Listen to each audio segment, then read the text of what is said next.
Okey, bismillahirrahmanirrahim. Assalamualaikum warahmatullahi wabarakatuh. Sehari dua ni kita dengar berkenaan dengan isu tanah yang diceroboh oleh puak-puak bangsa Cina DAP ni, dan mereka telah menggunakan tanah-tanah kerajaan ni. Tanah kerajaan ni, apa maksud tanah kerajaan? Tanah yang dimiliki oleh Sultan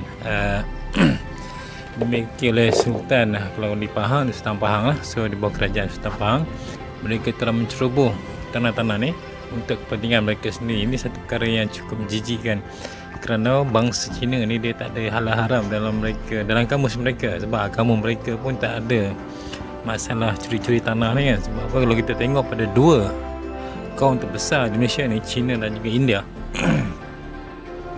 India ni dengan masalah curi tanah untuk membina kuil, dan Cina curi tanah untuk membuat keuntungan. Jadi di situlah permasalahan utama yang berlaku dalam negara kita ini, di mana akhirnya kita umat Melayu juga terpaksa surrender semua tanah-tanah kepada orang yang bukan haknya. Jadi itulah sebabnya kita seboleh-bolehnya mungkin janganlah jual kita jangan jual tanah pusaka kita, kerana apa, sekali tanah itu tergadai dah tak ada lah. Jangan haraplah korang nak rasa macam nak beli balik tanah tu. Ada pernah kita tengok Cina jual tanah di kampung-kampung? Tak ada kan. Yang dia mungkin jual ni cuma tanah-tanah atau rumah-rumah di tengah bandar ni, ataupun jual atas asas spekulasi berbagai keuntungan. Tapi untuk tanah-tanah kosong di kampung-kampung ni, kalau Cina dah duduk macam kampung saya tu, Cina dah dapat satu tanah bidang tanah tersebut, sampai matilah dia akan duduk di situ. Jadi perkembangan ni sebenarnya seperti memberi satu keadaan yang agak tidak macam geram juga kan, macam mana tanah-tanah yang digunakan oleh mereka untuk tanam durian, mereka curi tanah kerajaan, lepas tu mereka claim pokok-pokok durian tu mereka punya, dan kerajaan nak interfere ataupun nak masuk campur dalam tanah-tanah yang kemudian kerajaan tu, mereka memantah lalu menggunakan DAP sebagai tunggangan mereka. Dan akhirnya kini kita dengar mereka cuba membawa kes ni kepada Sultan. Jadi saya harap perkara ini dapat diteliti oleh pihak kerajaan negeri Pahang sebaik mungkin. Kerana apa? Kita tak tahu apa motif mereka. Mula-mula mereka tanam durian di tanah tempat yang dicuri. Mereka tak nak beli tanah, mereka curi tanah kerajaan menggunakan istilah tanah tol. Lepas tu mereka dah tanam, mereka dah bajai tanah tersebut, dah buka terokai tanah tersebut. Kini mereka nak minta kerajaan negeri keluarkan grant khas untuk mereka. Tak gila babi namanya. Ini satu perkara yang cukup sakit jiwa kita buatnya. Kita peniaga-peniaga di tepi jalan, baik di Sungai Buloh ke di Shah Alam ke di mana saja, Majlis Pembandaran datang kacau halau, siap buah, siap sita macam-macam perkara dalam kerja ataupun kegiatan mereka untuk memutus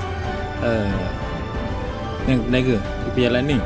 Tapi disebabkan Cina Cina besar ni yang ada duit ni, yang boleh kautim ni, mereka sukar pula kerajaan halau mereka di tanah tersebut. Ni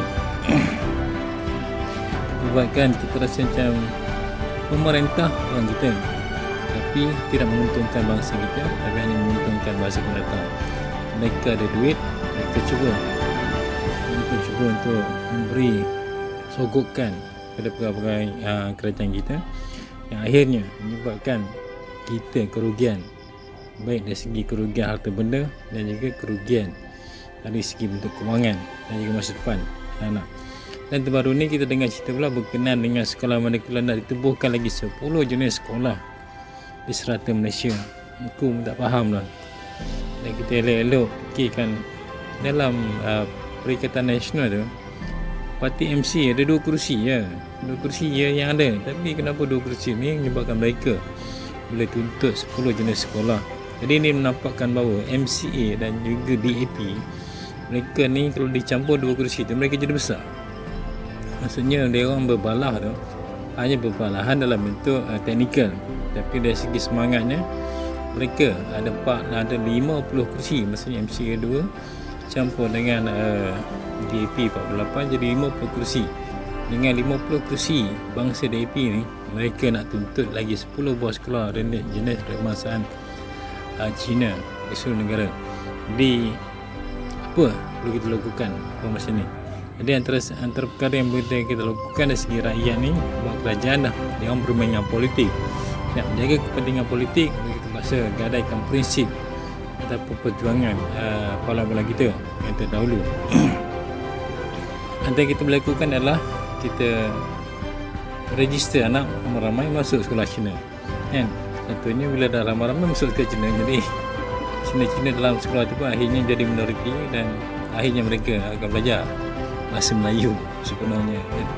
Jadi ini yang terjadi di Kuala Langat, di Hulu Langat ke Kuala Langat sekarang ini, di mana sekolah jenis kebangsaan Cina SRJKC, tapi penuntut Cina ini tak ada, semuanya penuntut Melayu. Maknanya orang Melayu kampung tu semua pergi letak anak-anak mereka di sekolah tersebut, yang menyebabkan sekolah rendah jenis kebangsaan Cina itu tidak lagi relevan walaupun namanya masih SRJKC, tapi penuntut-penuntutnya ataupun pelajar-pelajarnya ada budak-budak ataupun orang-orang kita di kampung yang berdekatan dekat sana. Bukan tak ada sekolah rendah kebangsaan di situ, tapi orang kampung telah pergi ramai-ramai daftar di sekolah Cina itu, dan menyebabkan Cina keluar daripada sekolah tersebut, tak tahu gimana, hingga kampung tu pun dah tak ada orang Cina kalau kita tengok, kan.